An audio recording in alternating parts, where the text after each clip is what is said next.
The second lesson is taken from the Gospel of Matthew, the 4th chapter, and the 5th. Jesus went throughout Galilee, teaching in their synagogues and proclaiming the good news of the kingdom and curing every disease and every sickness among the people. So his fame spread throughout all Syria, and they brought to him all the sick, those who were afflicted with various diseases and pains, demoniacs, epileptics, and paralytics, and he cured them. And great crowds followed him from Galilee, the Decapolis, Jerusalem, Judea, and from far beyond the Jordan. When Jesus saw the crowds, he went up the mountain, and after he sat down, his disciples came to him, and he began to speak and taught them, saying, "Blessed are the poor in spirit, for theirs is the kingdom of heaven." Let us bow in prayer. So now, in these brief moments, grant us some words of inspiration and refreshment that will enable us to meet life anew with greater strength and courage and hope. In the Spirit of Jesus, Amen.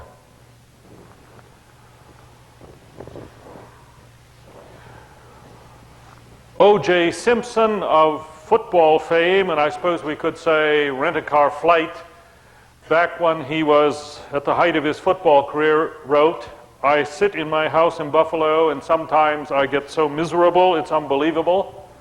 Life has been good to me. I've got a great wife, good kids, money, my own health, and yet I'm lonely and bored. I've often wondered why so many rich people commit suicide. Money sure isn't a cure-all." Chuck Colson tells of a particular time in his life. "I had arrived at everything I'd ever dreamed of as a kid. I was 41 years old, had a healthy six-figure law practice, clients waiting at the door, a yacht in Chesapeake Bay, a limousine and driver. I was a friend of the president, and all kinds of people were working for me, and many others wanted to, and I've never felt more rotten in all my life." Well-known television interviewer was asked, "You know of any superstar in politics, athletics, music, entertainment, the television industry, or movies who might be in danger of either deliberately or by accident taking his life?" After a moment's reflection, she answers, "I don't know of anyone who is famous in these fields who is not in danger, because I really don't know a single one who is truly happy." Seems like the one thing we human beings crave most is at the same time the one thing that is most elusive to obtain, some measure of real, abiding, authentic happiness in our lives. Everyone is chasing it, as our Declaration of Independence tells us we have a right to, but few seem to be finding it. Too many are like Ziggy sitting under his tree staring at the moon saying, "I've been here and I've been there, I've been up and I've been down, and I've been in and I've been out, and I've been around and I've been about, but not once, not even once, did it ever feel like I was where it's all at." How many people do you know who are genuinely, consistently happy human beings? And yet this is what Jesus talks about as much as anything else. Blessed, happy are the poor in spirit. That's what it means, although we need to be careful here. He's not talking about a kind of all of the time, 24 hours a day bliss, ecstasy, merriment. As Dr. Maxie Maltzby down at the University of Kentucky Medical School has said, that kind of happy would be physiologically undesirable, at least any longer than 3 hours at a stretch. It'd be a strain on your vital organs. And of course you couldn't concentrate if you ever tried to tie your shoe while laughing. I wish we had a better word for it. Blessed. It means a fundamental sense of well-being, no matter what the immediate circumstance or surface emotion. It means a deep inner contentment, satisfaction with your life, even in the midst of immediate tears or momentary sadness. Don't you wish you had it? A kind of abiding comfort level beneath all the daily struggle and cares, distractions and duties. But whatever do these strange words of his mean? I wonder how many third graders working for their Bible ever begin to comprehend them. Well, note first of all that it is a matter of spirit, of interior life, of inner attitude. And here's where you and I too easily go astray without our even realizing it, where we are seduced by our consumer society into believing that somehow it is out there in something we don't have or have not yet done. So easily we slide into thinking that if only we can change things, we will be more comfortable and the boredom will subside or the pain will ease. Change jobs, change the scenery, change spouse, move to a warmer climate. Maybe that latter one sounds rather attractive this morning. But it never works. It really doesn't. How many people miserable in marriage would split if they really knew how miserable they were going to be out of marriage? Dietrich Bonhoeffer, caught in a Berlin prison, writes to his family, "You must not think I am unhappy. What is happiness and unhappiness? It depends so little on circumstance. It depends really only on that which happens inside a person. So it is a matter of inner spirit, but spirit of poverty, or rather poverty of spirit. What's that all about? Well, it is about acceptance of what we do not have as human beings. It is about acceptance of our creaturehood, the reality that we are not gods, we are not autonomous beings who can shape our lives to what we want, who can chart our own way in this world, who can secure our own safety, who can make ourselves into whatever we want to be. Let me break it down into two dimensions which flow through the biblical story. Poverty of spirit means, first of all, acceptance of our frailty and vulnerability as creatures. Isaiah speaks of the humble of spirit, and he doesn't mean Casper Milquetoast's way in life. He means the humility to recognize who we are. And it means a degree of comfort with the reality that we cannot solve all our problems, stave off all our threats, secure our existence in this world in any absolute sense. No matter how much we pile up in our portfolios, there is no way we can secure ourselves against financial reversal. No matter how much time we spend and how many courses we take, there is no way we can guarantee perfect children. No matter how ingenious a health plan the government comes up with, there's no way that it's going to keep us out of the hospital. No matter how many drugs you take and how much cutting is done, there's no way you can ensure that your life will go on. As one physician friend said to me a long time ago, "You know, Gil, no matter how hard we try, the results are always 100% mortality." Now, I say this against the typical American attitude that is at one and the same time both admirable and dangerous. And that is the attitude that if only we try hard enough, use our wits well enough, spend enough money on bureaucrats and research, go to the best schools, engage enough specialists, we can eliminate the ambiguities and the accidents of creaturely existence.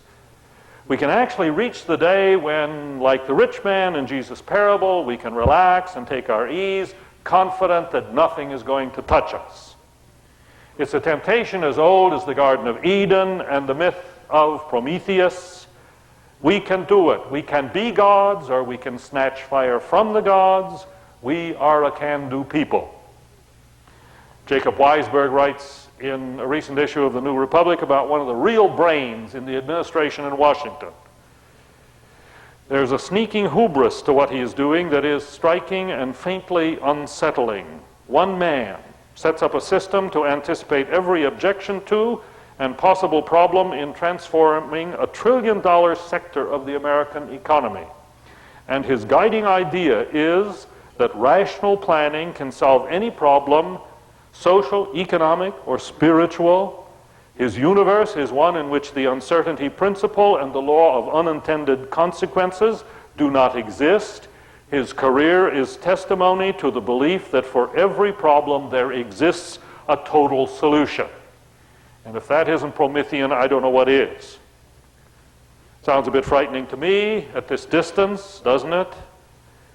But you know, we too, in our own small way, are prone to the same temptation. Somehow, if we can finally get our act together this year, if we can get on the right diet, corral the right physician, commandeer the right business, read the right books, run with the right people, we can do it. We can really do it on our own, on our wits and judgment and ingenuity. And I think it no accident that the how to do it section in American bookstores is the second largest. Nowhere else in the world, in America. It's the second largest. right after the cookbook section. Check it out. Leo Roston wrote some years ago, "Once upon a time, very long ago, a man could stare glumly out a window or grunt at his wife or slam the door or stalk off on a solitary walk without having his loved ones rush to his rescue with bright psychiatric phrases and psychotherapy handy-dandy. Once upon a time, believe it or not, we were not silly enough to expect everyone to walk around in a state of bliss or meet every crisis with a wholesome grin or give hourly demonstrations of being well-adjusted. Once upon a time, oh blessed time, sensible men simply knew that life, even at best, is beset with difficulties, that frustration or disappointment or defeat is natural and as inevitable as the changes in weather. There was a time, in short, when we all had the good sense to realize that discontent, despair, even failure are normal, that squabbles between men and women, parents and children are unavoidable, that not everybody is intended by God or fate or biochemistry to be contented all the time. We even had the good sense to know that anyone who is happy all the time is nuts." And the danger behind all this so admirable and upbeat positive think, and you can do anything taught, the danger is that it really becomes flight from reality. The reality that in the last analysis we are and always will remain, you and I, frail, vulnerable creatures who cannot finally escape the limits of accident and disease or even death.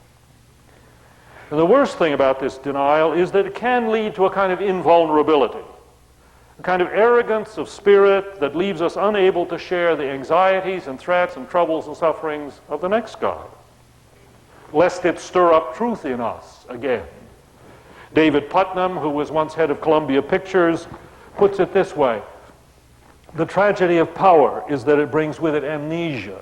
You slice out of your memory the moments in your life that have been threatening and precarious and agonizing, precisely the moments in your life that should create empathy with people who are now going through the same thing. So we generate totally unrealistic expectations of life. And it's only as we accept our own vulnerability and fragility, it's only as we get comfortable with these realities, with our creaturehood, that we're really ready for any measure of happiness in a shared life as finite creatures under the sun." Dr. Edward Trudeau, a physician who had to deal with considerable personal illness and handicap, once wrote, "To cease to rebel at life as it comes at you, to stop fighting back against the inevitable, to be content with half a loaf when you can't get the whole, these are hard lessons, but we all must learn them. And I have found in my life that the great word is acquiescence." Or there's Lin Yutang, the remarkable Asian Christian. "The secret of contentment is the discovery of by every man of his own powers and his own limitations." A man can be very successful in carving out a name for himself in his field to the point where he begins to imagine that he is in fact omnipotent. He's all eaten up by secret ambition and goodbye content.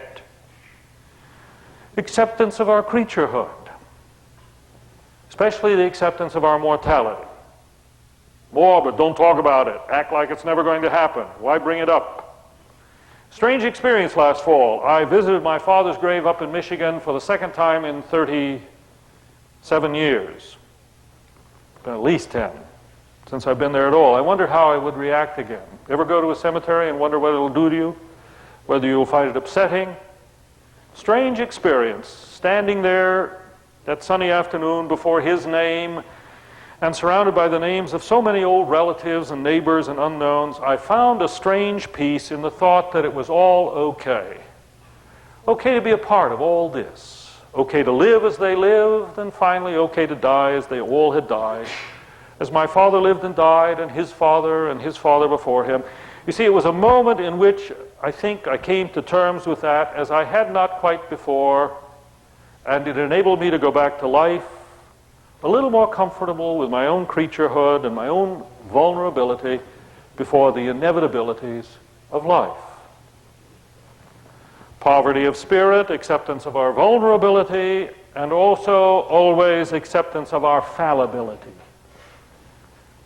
A humble and a contrite spirit, says the prophet. If unhappiness comes with the refusal to be realistic about the world out there, it also comes with a refusal to be realistic about the world in here, with the demands we place upon ourselves that are truly unhuman. Now, of course, there's human evil out there at which we are rightly appalled, deliberate, violent evil, which is cause for rage, not resignation. But this is not what I'm talking about. For all have sinned and come short of the glory of God, writes the Apostle Paul to his friends in Rome, not to stir up guilt, but to call them to reality. And the word he uses here is not the word for that evil which deliberately strikes out to hurt and maim and destroy. It is the word used in those days for the archer who misses the bullseye by a bit. A word about the inevitable fallibility of all God's creatures, good or evil. It's a word against that righteous self-sufficiency which cannot admit to error because to do so is so threatening to the very core of one's being. A word against that perfectionism which makes us of no earthly help to other people because we cannot identify with their humanness. A family went to see a counselor because their 14-year-old daughter was giving them fits. And the father wanted the counselor to fix the daughter so she wouldn't continue to be such a pain. And it didn't take the counselor long to see where the real trouble lay. It wasn't with the daughter, it was with the father. Certainly she was acting out some bad behavior, yet it was in response to a controlling, dominating, insensitive, perfectionistic father who was also running all over the mother, and the daughter was angry that the mother wouldn't stand up to him either. And the father was frankly blind to all his faults. Everyone else was wrong. He wanted things fixed. Everyone else had to change, not him. A New Yorker says, one rainy night I ducked into a taxi that happened to come along just as I walked out of my office. Marvelous coincidence. Perfect timing, said the cabbie. You're like Harold. Harold who, I asked. Harold Carruthers, he replied, my most memorable character. He did everything right, like this cab coming along when you needed it. That's exactly what would have happened to Harold. Nobody's that perfect, I said. Well, he was a great athlete. He played tennis and golf like a pro, superb dancer. He never forgot birthdays or anniversaries. He knew which fork to use and how to taste wine. Harold was a great handyman. He could fix anything. Me, I'm all thumbs. About then we reached our destination. That Harold was quite a guy, I said as I stepped out of the cab. He called after me out the window. No wonder he'd be yours too, said the cabbie, if you'd married his widow.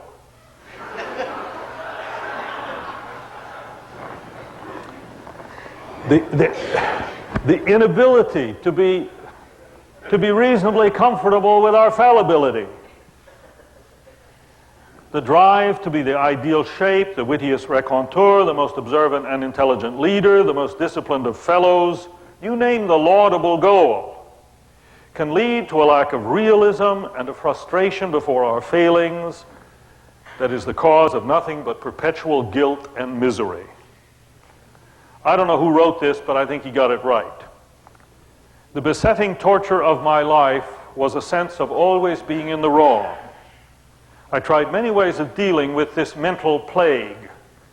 I tried bluster and wishful thinking. I tried stern repression, hard work, pursuit of amusement and diversion, and God knows I tried getting drunk. One night he says he was in such a state that he telephoned two friends and asked them for help, and their help consisted in listening to his painful recitation. But that help was the beginning of real change. He continues, the kindness of God and man finally made it possible for me to admit wrong. And when I could admit it, I was spared the exhausting effort of trying to maintain the facade of phony bluster and pretense. I became less tense, more relaxed, less afraid of people, more willing to help them. Then he concludes, we cannot continue in the maintenance and growth of a spiritual experience until we can live with God and ourselves and others without the slightest fear of being found from time to time somewhat in the wrong, along with the rest of day-to-day humanity. The fear vanishes when we become ready to admit it and go ahead and do it. Here Charlie Brown's got it right too. Lucy comes by and says, "How's the birdhouse coming along, Charlie Brown?" And he replies, "Well, I'm a lousy carpenter and I can't hit a nail straight, I can't saw straight, and I always split the wood.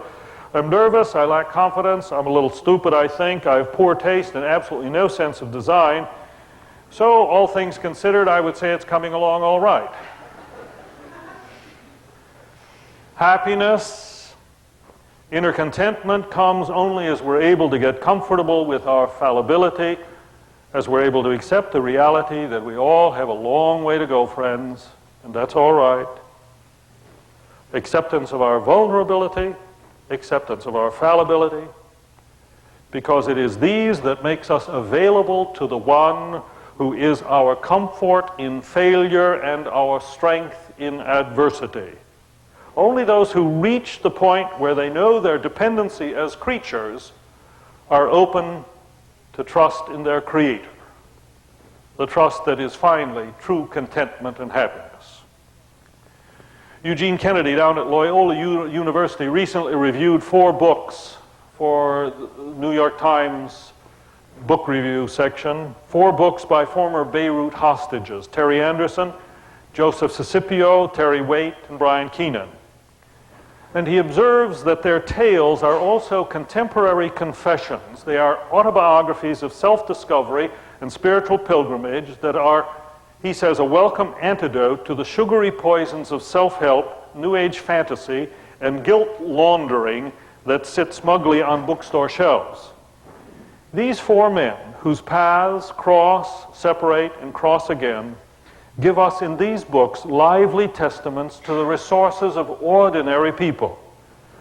Well aware of their faults and their failings, they nonetheless enter into themselves and discover their oases of spirit that sustain them until, despite the continuing evidence of their human limitations, they achieve a peace that the world did not and could not give them and cannot take away.